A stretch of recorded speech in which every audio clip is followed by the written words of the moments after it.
Are you one of those people that sometimes worries about stressing your dog out? Maybe you're leaving them for boarding or introducing them to a new situation or something you know they're afraid of. And you thought, geez, this is going to be really stressful for my dog. I don't know if we should do this. If you do, that makes you totally normal. Congratulations, you're human. But you hear people talk about stress a lot, and that definitely implies that it's something bad and it's something you need to worry about. But is it really? The answer may surprise you. So, we're going to kind of jump into that today. We're going to break it down for you. We're going to talk about the different kinds of stress and whether or not you actually need to worry about it. Welcome to Off Leash and Unfiltered. Trigger warning, I'm Katie Pepe, delivering the truth in dog training.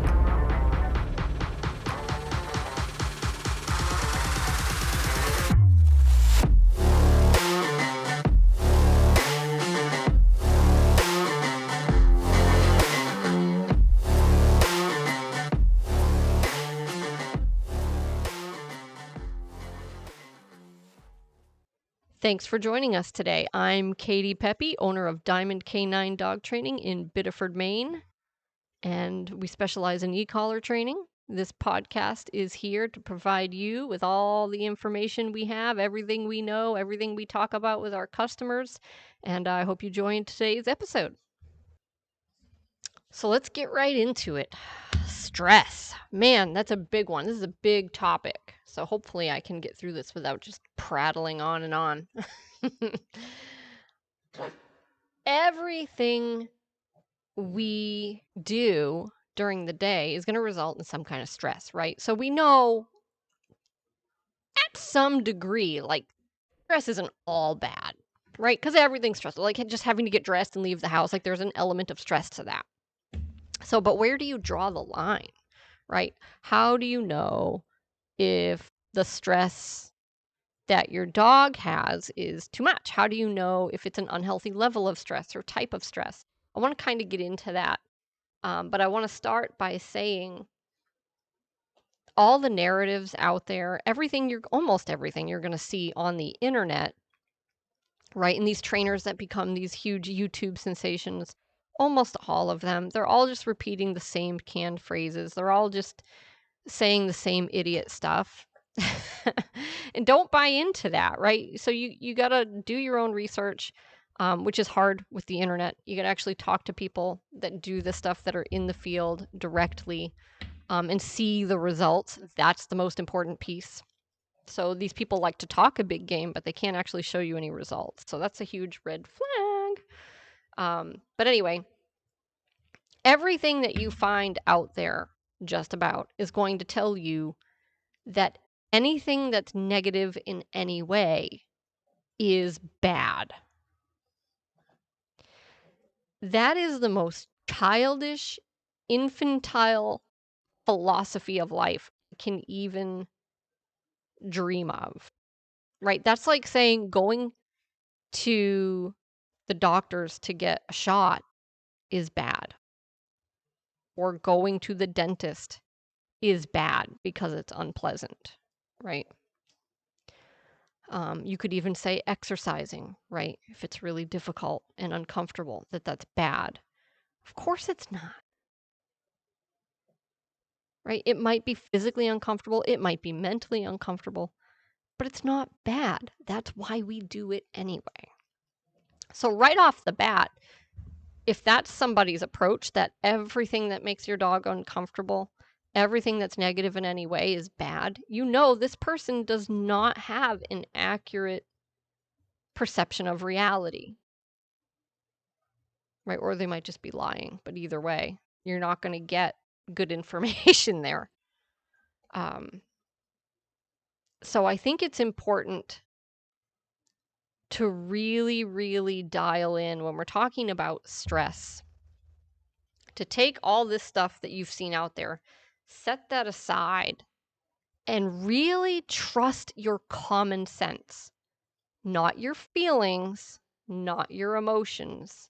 Those have a place, they have a role. I'm not telling you to ignore them, but set those aside, right? They play a role, but they should be a smaller voice.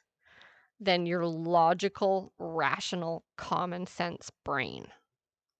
So I want you to pay attention to what you see with your own eyes, and I want you to apply it kind of to yourself, right? Human beings, which should be easy to do because most people treat their dogs totally like people.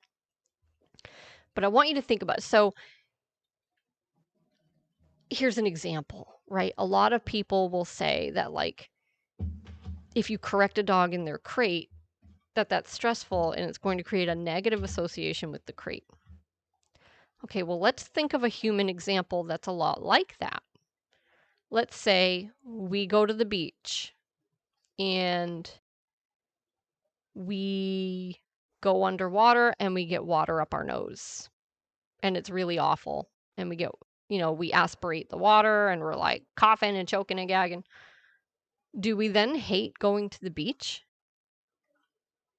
No.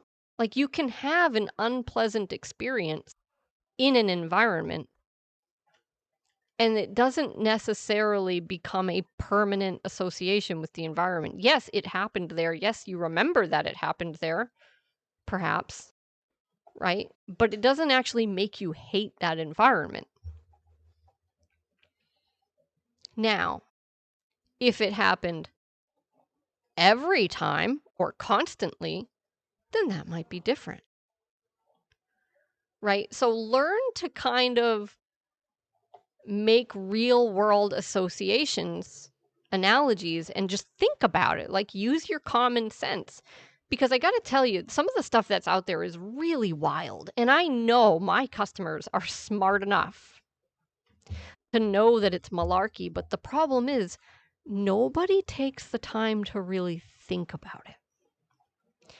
And I don't want to get into it, but this is true with a lot of the scientific studies out there too. A lot of the research, that's being done on different topics, not just this, but just anything at all.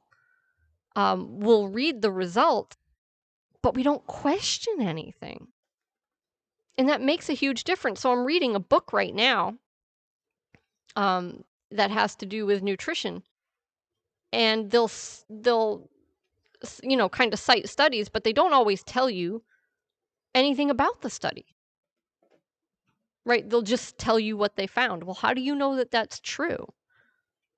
Right? How do you know it was a good study? There are so many variables, guys, because we don't live in a Skinner box.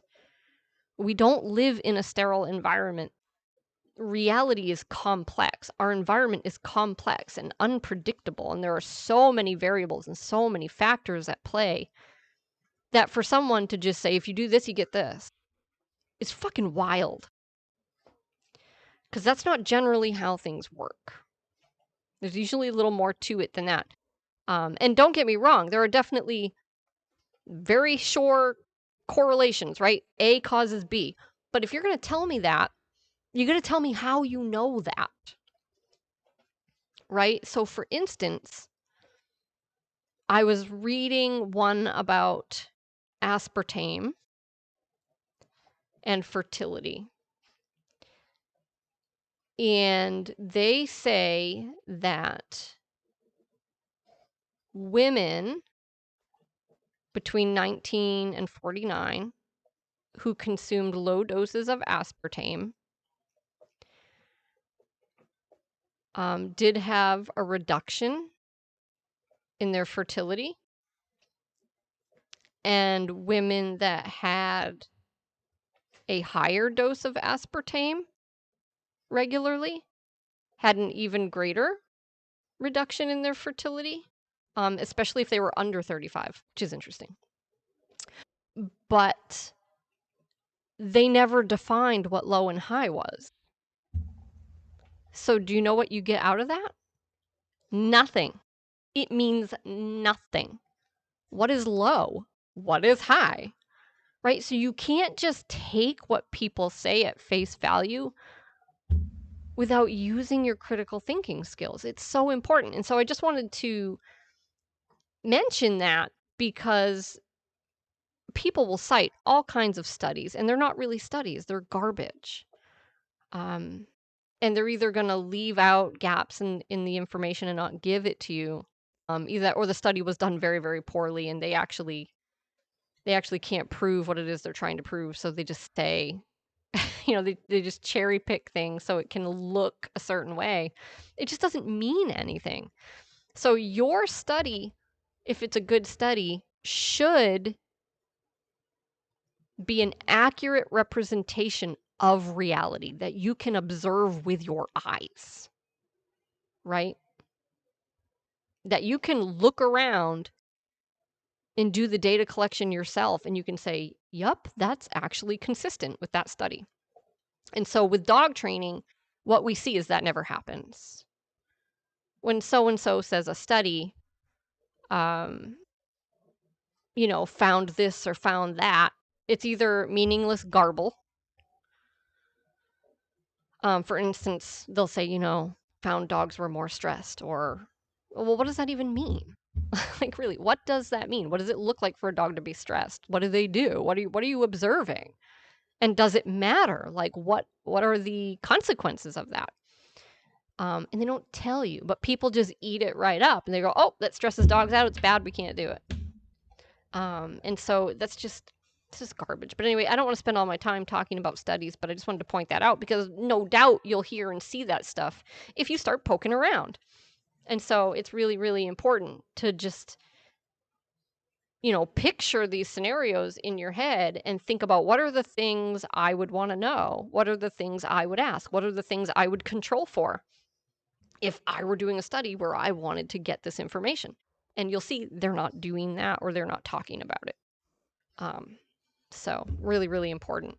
But at any rate, let's just break down like the two major differences in types of stress, in my opinion. So we have chronic stress, which is sort of a perpetual, ongoing, or chronically recurring stress. That's typically bad, right? Especially if it's a high level of stress. We don't want to be in that state all the time, right? That's no good, especially if it's like a fear state, right? An anxious state, whatever that might mean. Everyone's got a different definition for that too. Those are things you don't want to be feeling. You don't want your dog to be feeling all the time, right? You have a lot of dogs. It's like every time we go out of the house, my dog is anxious. My dog is afraid. Every time someone comes over, my dog is anxious and afraid. Whatever the case may be. Every time I try to put my dog in the kennel, he freaks out, right? It's like, okay, well, we don't want that happening constantly. But so how do you fix chronic stress? How do you fix the dog that is anxious all the time, that is always in a state of high alert, that always has that radar running in the background, waiting for a noise to pick up on, to bark at, waiting for a visual to react to, waiting for something to fall so he can jump and hit the ceiling because he's afraid of everything? What do you do when you have a dog you can't take out because, like, every stranger they see, they react to, or they're afraid of, or they try to run away? What do you do when you have a dog that goes through life and every day thinking, I have to guard my food from my owners. I have to bite when they put my collar on. I have to defend my space. I have to. What do you do? Because those are dogs, right? Even the scenarios I'm describing where they're like biting their own family, most of the time, these are dogs that are in a constant state of stress and anxiety. Like they are really uncomfortable in some way or another, right? That's chronic stress. That's no good. Now, at the other end of the spectrum, we have episodic stress, right? Episodic stress is like a very temporary stressor that comes and goes, and then that's it, right? It doesn't mean it's instantaneous or even that it's super brief, but it means it's not going to last forever. right? It means it isn't our constant state of mind. So an example of episodic stress might be somebody unexpectedly comes through the door and jumps you. That's episodic stress, right? Or even kick it up a notch and be like, okay, snakes make me uncomfortable, right? Not me, but they used to make my husband uncomfortable. And since I own several of them, the way he got over that is he voluntarily exposed himself to them. That was episodic stress, right? So you open the container, you see the snake. Oh my God, it's so stressful. He takes it out, he holds it. Oh my God, it's so stressful, right? But he does that for a few minutes, then he puts it away. Then we do it again later, then we do it again the next day. So every time he does it, yeah, there's episodic stress, but it begins to reduce over time and it's temporary, right? So we temporarily expose ourselves to this episodic stress intentionally in an effort to reduce it until it just becomes not a big deal. And that's what we do with dogs. Guess what? Same principle.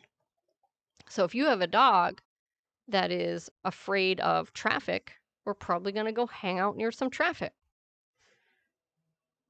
right? So if you don't do that, you keep the dog in a state of recurring chronic stress. Every time you go out, the traffic is going to be stressful. We fix that by going, okay, we're going to go hang out by some traffic, and I'm going to have some standards. You are not allowed to try to run away. So people see that, and some of them are going to say, it's mean, you're stressing the dog out too much. They're going to probably go on about cortisol levels or something stupid that doesn't matter. Right? But at the end of the day, what's going to happen, the dog is going to, sit or maybe just stand still near some traffic, and they're going to start to see that they're fine. Right? Or I can just let them go nuts at the end of the leash, try to pull me down the road, run away, yanking on the leash the whole time in flight mode. And we can do that every time we go out. And we can move away from the traffic as soon as humanly possible for the dog's comfort and for the sake of not stressing them. And what happens is they just never improve. They'll never get better. So you're keeping them in that state of mind. That's you. You're doing that, right? Not you, the listener, but anybody with a dog like that who says, I don't want to stress my dog out. I don't want to be making them that uncomfortable. I don't want to hold them accountable for a command when they're stressed out, when they're anxious, when they're nervous, because that's quote unquote mean. They keep their dog in that unhealthy, chronically stressed state of mind. But if you know what you're doing, you can take your dog out and you can require them to hold a command or just to stand still. The key is not to run away, right? And then they get over it. Yeah, it's uncomfortable, but it's just episodic. It's temporary. And every time we do it, it's going to get less and less. And eventually, it's going to not be a thing. It's going to not be a thing at all. So that type of temporary stress is not only perfectly normal and healthy, right? It's just a normal, healthy part of life. There's going to be things that episodically stress us, things that surprise us, things that make us uncomfortable. If you don't have that, I actually believe that there's a damaging effect from shielding people, animals, from the norm of daily stress. Our mind and bodies are designed to encounter and deal with stress, just not in a chronic state. Right? The zebras aren't running from a predator all the time. But if they never have to, I'm not actually convinced that that's great for them. Another whole can of worms to open up there, right? But so temporary episodic stress is generally not something to worry about, especially if you're using it in a productive way to decrease chronic stress. Very, very beneficial. Another example of episodic stress would just be a correction, right? Which, of course, this is the big one. This is the one everyone's crying about all the time. Is like, oh, you shock the dog. Now they're stressed out. It's like, no. There might be a little bit of stress. So what? When someone comes through the door, they experience a little bit of stress too, good or bad, positive or negative, right? Excited or worried. It just doesn't matter. Like, if a correction stresses your dog out, the fact is it just isn't important because it's not chronic stress. And our corrections also are always done in a manner that is predictable to the dog. Right? So if you know what you're doing, your dog knows why they were corrected. So there's no reason to be chronically stressed by that. Now, if you just went around like a psychopath, ringing the e-collar like a doorbell at 100 for no reason, just random, all the time, frequently, yeah, your dog's probably going to develop some stress from that. That's probably not healthy, obviously, but no one does that, right? Nobody's doing that. It's like an analogy I always use, like, I know that driving off a cliff would be incredibly dangerous and scary and could be fatal and all these awful things, yet I don't actually worry about that happening, right? Because I have to do something to make that happen, and I'm just not going to do that thing. Simple. Corrections are the same with your dog. They know what causes them. They don't do that thing anymore, and they're now in the driver's seat. So that actually eliminates anxiety, guys, and chronic stress, right? Because it takes the question marks out. It makes things more clear for your dog, which is helpful. One of the analogies that one of my favorite trainers used, he's fantastic.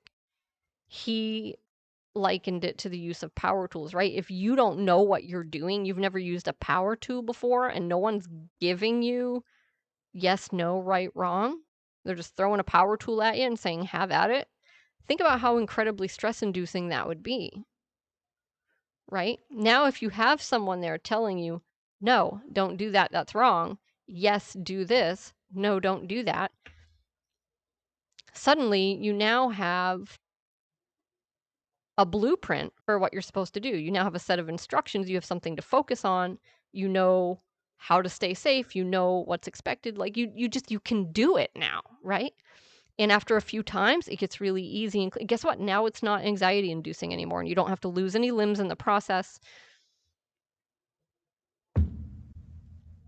Rules, boundaries being enforced clearly reduces anxiety. It makes things clear, because that's what anxiety really is, right? It's question marks, and chronic anxiety is bad. Chronic stress is not healthy, but episodic stress is totally fine and healthy, right? And corrections that are tied to a behavior are perfectly fine. Not only are they a normal, healthy type of stress that we're supposed to experience during the course of our lives, but it's very beneficial because it's going to help to alleviate sources of chronic stress. Very clear rules, clear expectations just makes things so much easier for your dog. And getting a buzz from an e-collar, I mean, it's just not a big deal. Even a high correction, it's just not a big deal. It happens and then it's over. And hopefully, if you know what you're doing, your dog has tied it to a behavior and they're just not going to do that behavior anymore. So, for instance, Daisy went home yesterday. She's a sock eater. That could kill her. She eats them. She puts it in her mouth, she swallows it, she poops it out. But one of these times she might not poop it out. and it could literally kill her. So we don't mess around with that. So when she goes to eat a sock, we have instructed them to set up that scenario and see if she will, first of all. But if she does, an extremely high correction for a few seconds, right? And they know exactly how to do it. And so what will happen is Daisy will have a few really bad seconds, guys. But that's it, right? And now she's not going to eat socks and she's going to get to live and she's not going to need emergency surgery.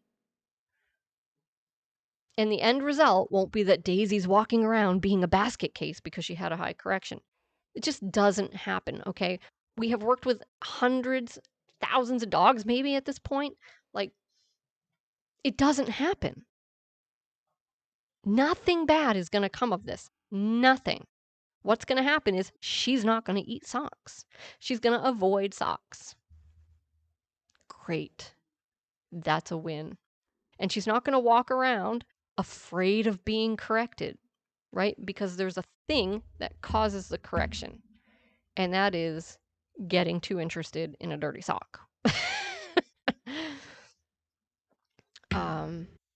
So that episodic stress, yeah, I'm sure that's a stressful experience for the dog, but it's temporary, it's healthy, and the benefit just way far outweighs the fact that our dog is going to be stressed for a few seconds. Like, who cares? It doesn't matter, right? So what happens if your dog tears their CCL? Do you think that's stressful? Of course it is. And they're going to be potentially having procedures done and on bed rest. Do you think that's stressful? Of course it is. But no one talks about that. But that's the thing. The things that you can't control versus the things you can, that doesn't change how the stress affects the dog. The dog doesn't know the difference. All right, your dog steps on a thumbtack and it hurts. Do they then become just scared to walk around? Are they then chronically stressed? No, of course not. It doesn't make any sense logically. So, anyways, stress, episodic stress, totally fine for your dog. Right? Going to a new place that's your dog is uncertain about, yeah, they're going to be stressed by that. That's okay. They might skip some meals. That's okay. So what's going to happen is your dog is going to get a chance to build confidence. They're going to get a chance to get over it, right? They're going to get a chance to just sit in it a little bit and see that, oh, everything's actually totally fine. And so then your dog, when they come out of that experience, gained that little bit of confidence, right? And every time they do it, they gain a little more and a little more. The worst thing you can do for your dog, the worst thing you can do to them, is try to shield them from that type of stress. It is the worst thing you can do. You will make your dog very soft, right? You're going to turn your dog into glass. You're going to make them brittle. Don't bubble wrap your dog. Dogs that learn to just take a little bit of stress in stride, those are the best, most confident, well-adjusted dogs. Right? You don't want a dog that just crumbles because you've just shielded them from everything stressful and coddled them, right? This is kind of a joke, but kind of not. Those are the dogs that won't go out in the rain to do their business because it's like, oh, we could just never do anything that's a little uncomfortable. It's like, no, you can't go through life that way because ultimately that will lend itself to you being more stressed by normal everyday things that you should be able to tolerate. So I hope that was helpful, guys. That's it for today. Don't bubble wrap your dogs. Thanks for joining me, and I look forward to next time.